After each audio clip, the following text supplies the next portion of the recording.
នេះបងប្អូនអរគ្នាជាថ្មកកយ៉ៅដែលខ្ញុំបានមកថ្មីបងប្អូនអរគ្នា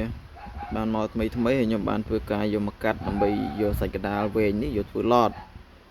ដោយសារតែយើងមើលឃើញកយ៉ៅហើយមើលឃើញសាច់ខាងក្រៅហាប់កន្លែងនេះក៏យើងអត់ដឹងថាមានស្អុយដែរដោយសារតែសបករបស់គេក្របចិត្តល្អ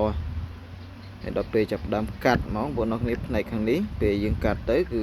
យើងឃើញមានសាច់ទៅនេះមានបញ្ហាហើយសាច់ទៅនេះស្អាតធម្មជាតិគឺអញ្ចឹងបងប្អូនអរគ្នានេះខាងក្រៅនេះនិយាយចំនិយាយរួមឲ្យច្បាស់លាស់ទៅគឺ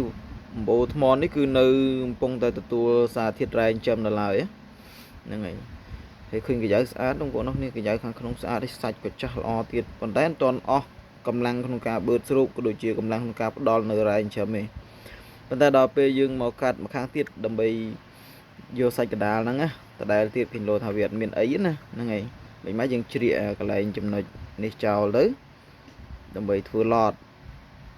ហើយកាត់ក្បាលកាត់កតុយទៅអាចបានប្រវែង4ហ៊ុនដែរតែបងប្អូនអរគ្នាពេលដែលកាត់ខាងនេះហើយនេះខ្វាំងតែម្ដងវ៉ាវបើក្នុងគឺប្រហោងក៏ហូតដូចលាងភ្នំបាទនេះគឺផ្នែកមកខាងទៀត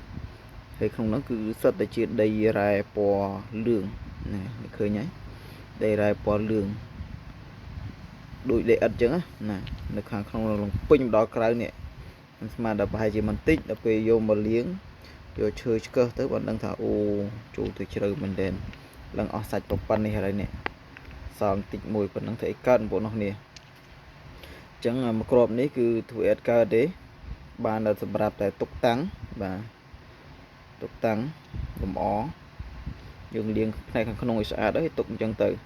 អូខេអរគុណច្រើនសម្រាប់ការចូលរួមទស្សនាក្នុងคลิปវីដេអូរបស់ខ្ញុំបាទមានអ្វីដែលជាចំណុចខុសឆ្គងសូមមេត្តាខន្តីអភ័យទោសផងអរគុណជូនពរសុខសប្បាយរីកចម្រើនមានលាភមានជ័យសិរីសួស្តីទាំងអស់គ្នាបាទអរគុណគ្រប់ជម្រាបលា